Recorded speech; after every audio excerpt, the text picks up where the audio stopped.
Gold and silver have been surging for months, quietly, relentlessly, and yet you didn't buy, or maybe you didn't dare to.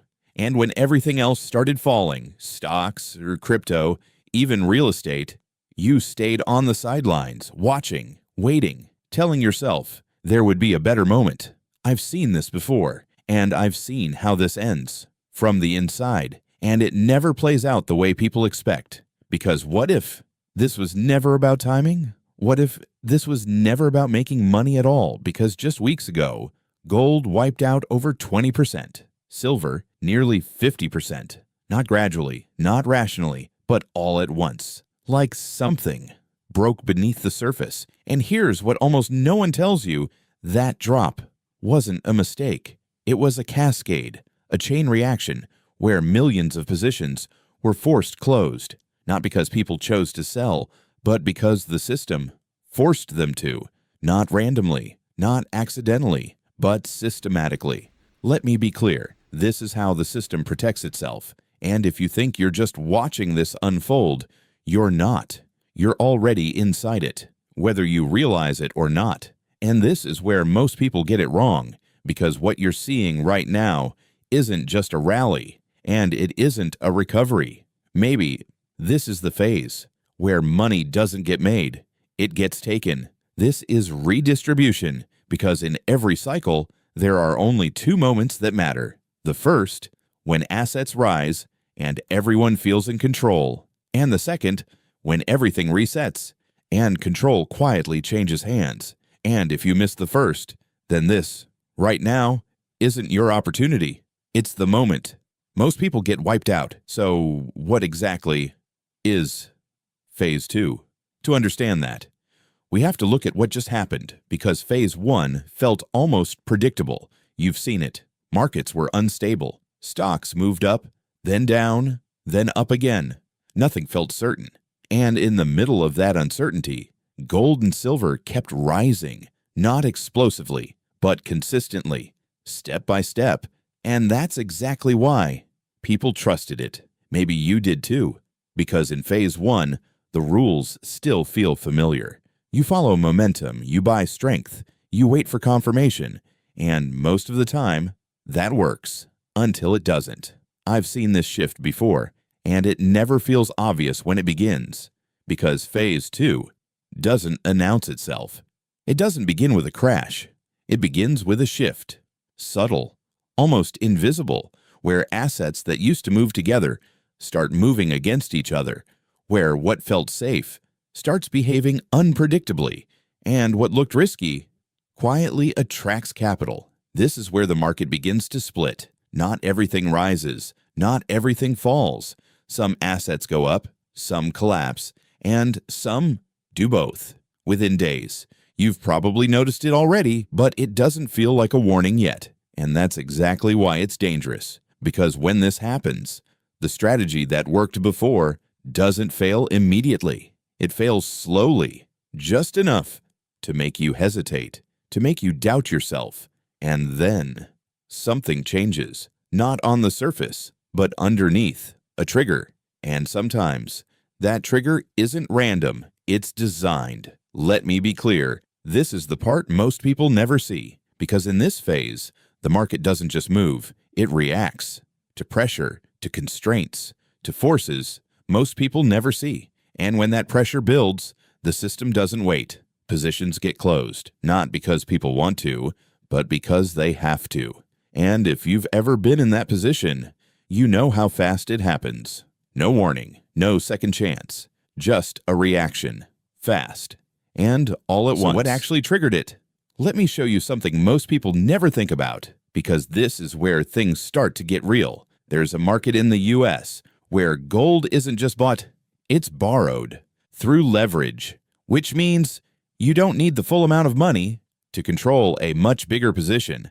Let's say you want to buy $10 million worth of gold. You don't need $10 million. You might only need $600,000. That's your margin. The rest, borrowed.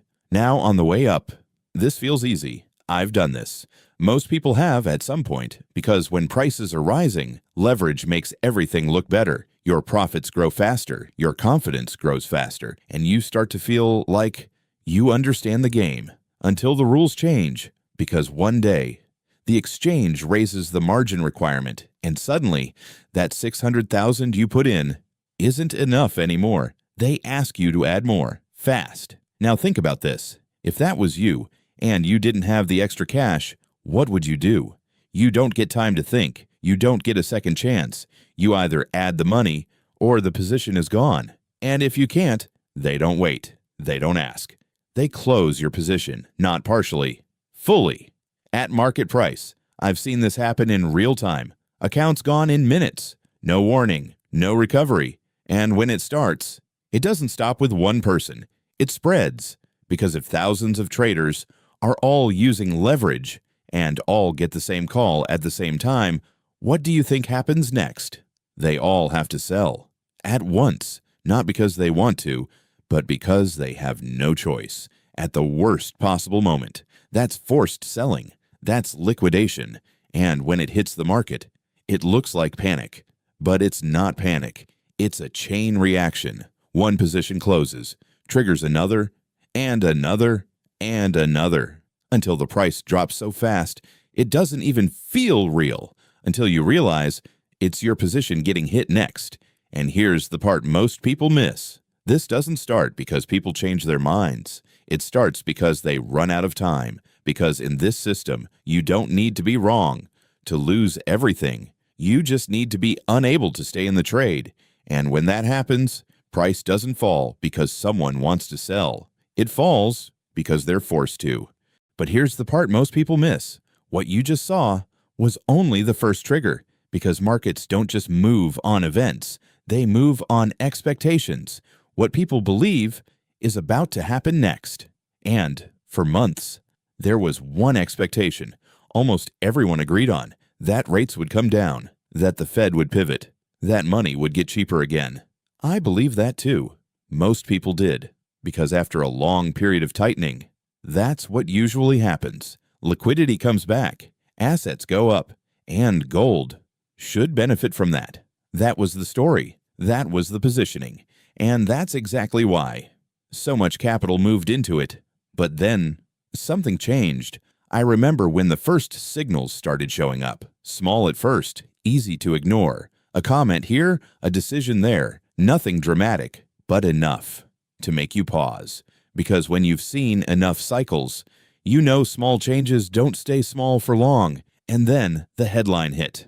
And I watched the market react in real time. And in that moment, everything started repricing. Not panic, not chaos, just a shift. Stocks pulled back. Liquidity tightened fast enough to catch people off guard, quietly, almost deliberately. And in that moment, you could feel it. The expectation was breaking. So what changed? What if rates don't come down as fast? What if liquidity stays tight longer than expected? What if the system isn't ready to release pressure yet? Now think about what that does to the market. If you were positioned for one outcome and that outcome starts to disappear, what do? You adjust. You reduce exposure. You move capital. And when enough people start thinking the same way, money doesn't just sit still. It rotates. I've seen this happen more than once, and it never feels obvious until it's already happening. Quiet at first, almost invisible. Money leaving one side of the market and showing up somewhere else. And when that shift accelerates, it doesn't need panic to move prices, because by the time most people react, the move is already underway. And by the time they understand it, the money has already moved, and you're left reacting to something that already happened. But here's where things get uncomfortable, because everything you've been told about gold is only part of the story. Most people believe gold goes up because demand is high, and down because demand is weak. That sounds logical. I used to think the same. But let me say this clearly. That's not how this market actually works. Most people never question this. They just assume the system is fair, because if it did, gold wouldn't be able to drop 20% in a matter of days. Not when the entire world is still buying it. So what's really setting the price? To answer that, you have to look at where gold is actually traded. Not stored, Traded around the world, countries are buying physical gold. China, Russia, India. Year after year, thousands of tons. Bars that get locked away. Not traded, not moving. So in theory, supply is shrinking. Demand is rising. Price should go up. That's the story. But here's the problem. That's not the market that sets the price. The price is set somewhere else, in a much smaller market, built on contracts, futures, leverage, paper gold. Let me show you what that really means. There are only a few hundred tons of gold that actually move through the market. But on paper, far more gets traded. Sometimes, multiple times that amount. That's the part most people underestimate. Which means the market that sets the price isn't driven by how much gold exists, but by how much gold is being traded. And once you see that, everything changes.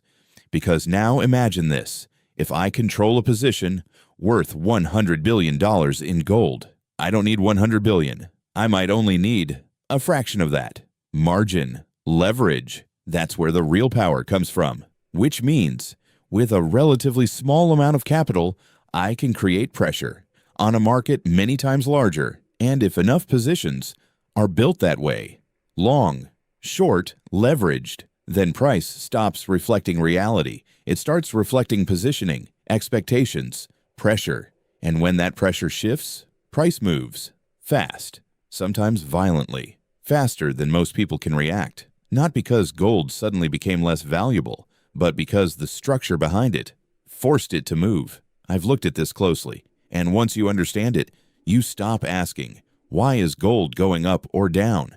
And you start asking, who is positioned? And what happens if they're forced to move?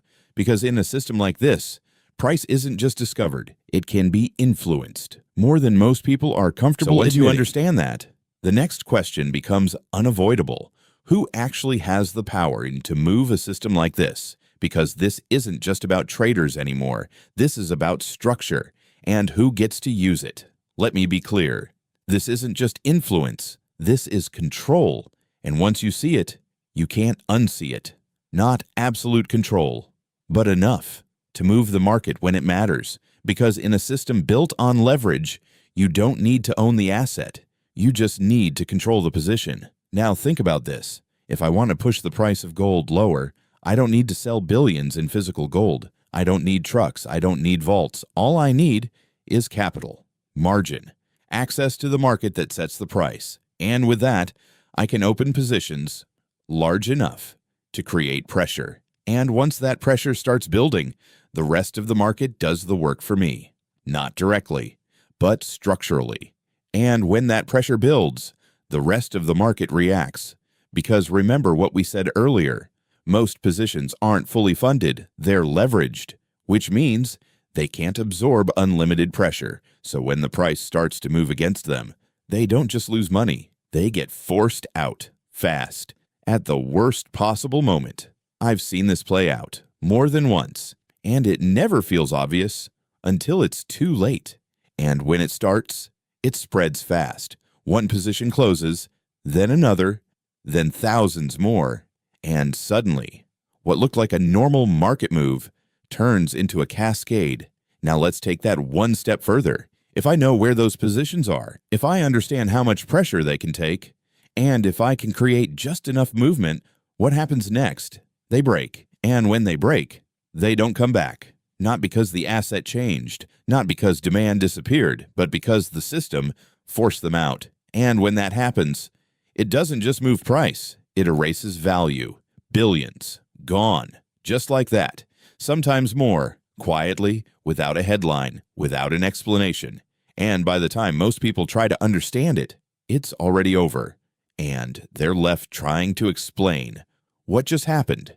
Because in a system like this, you don't need to control everything. You just need to know where the pressure is and when to push. So, if all of this is true, then the real question isn't, how do you make money in a market like this? Because that's what most people focus on, and that's exactly why they lose. Not because the market is unfair, but because they don't understand how it really works. Let me be honest with you. Most people don't lose because they're unlucky. They lose because they're thinking the wrong way. They come into the market asking, how do I win? How do I find the next opportunity? But they never ask the question that actually matters. What could make me lose, even if I'm right? And that's where everything breaks, because in a system built on leverage, being right isn't enough. You can be right about the direction and still get taken out fast, without warning. Timing matters, positioning matters, and most importantly, survival matters. Because if you can't stay in the trade, you don't get to be right, you just get removed. And here's the uncomfortable truth. Most people think they're learning the market, but they're not. They're just looking for reasons to justify a decision they already want to make. They watch analysis. They read opinions. They wait for someone or to confirm what they already believe, not because they want to understand the market, but because they want to feel safe. I've done that too. And it cost me. Everyone does at some point, until you realize the market doesn't care how confident you feel.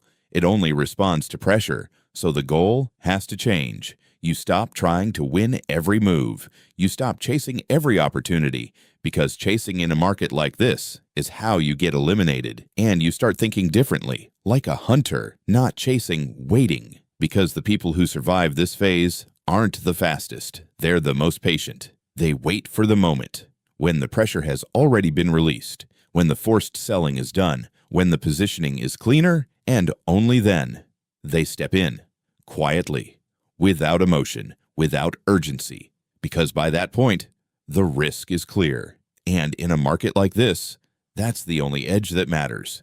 Not speed, not prediction, but survival.